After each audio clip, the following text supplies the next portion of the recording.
Yay! Congratulations! You were just the 27th caller on your favorite radio station.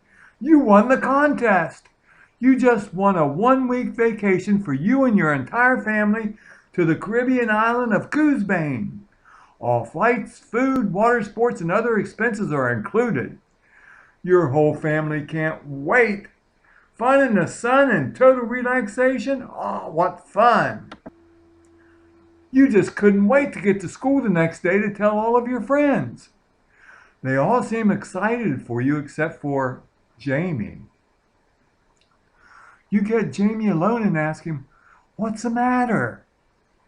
He tells you that his neighbor went to the island of Coosbane. His neighbor said there's a troll that lives there. The troll is mean and eats the tourists if they go out at night. Then he steals all their money. Jamie knows this story's true. He knows his neighbor wouldn't lie about it. Oh my. Oh, you rush home after school and tell your parents the facts about the island of Coosbane. Yeah, they say they saw a story like that on the internet. So it must be true. If it's on the internet, it has to be true. They cancel the whole trip. So you and your whole family just spend the next summer at home just staring at each other. Too often what we want to believe is not at all true. And believing those things ruins some of the best things we could have in our life.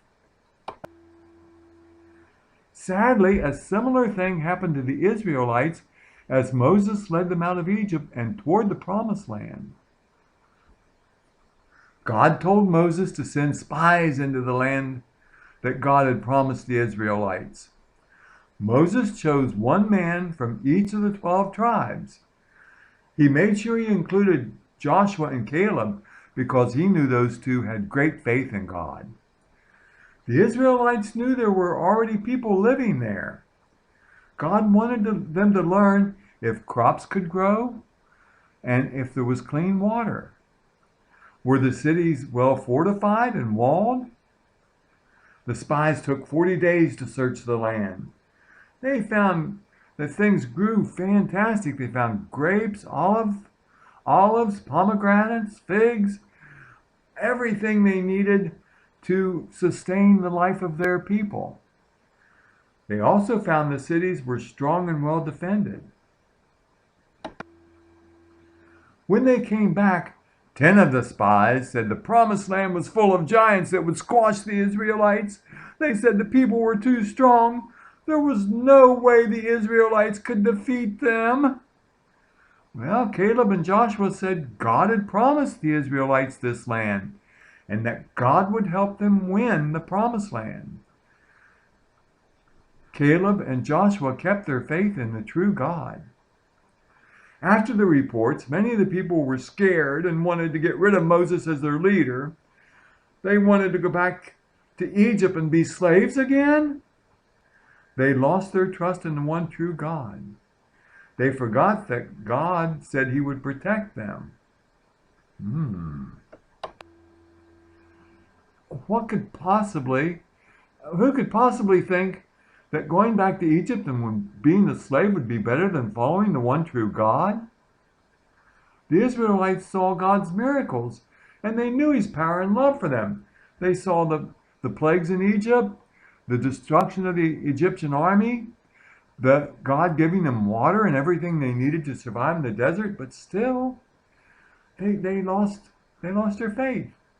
I think that many of the Israelites didn't want to follow the one true God. That's our God.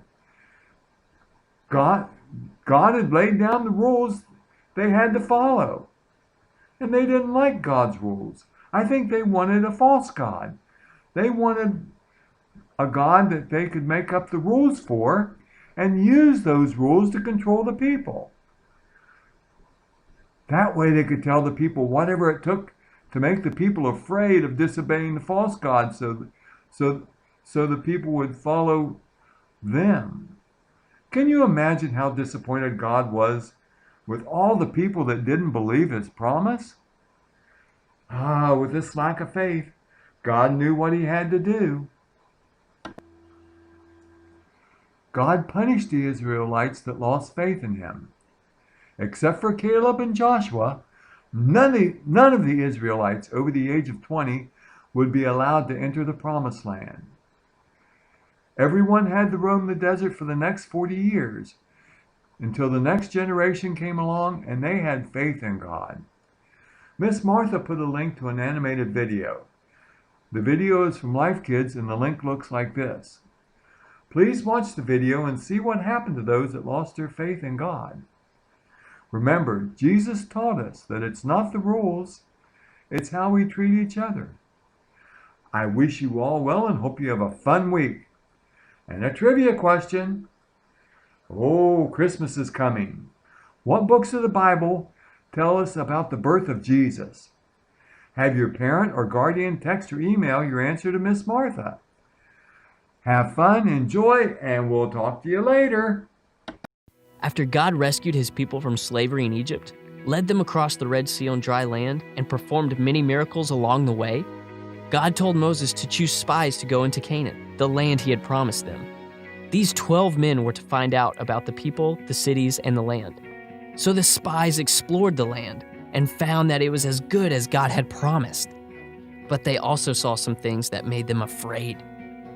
After 40 days passed, the spies returned to the Israelite camp. They told Moses the land was good and described the fruit they saw there. The grapes were so big, 2 guys had to carry them between them on a pole. Great, let's go.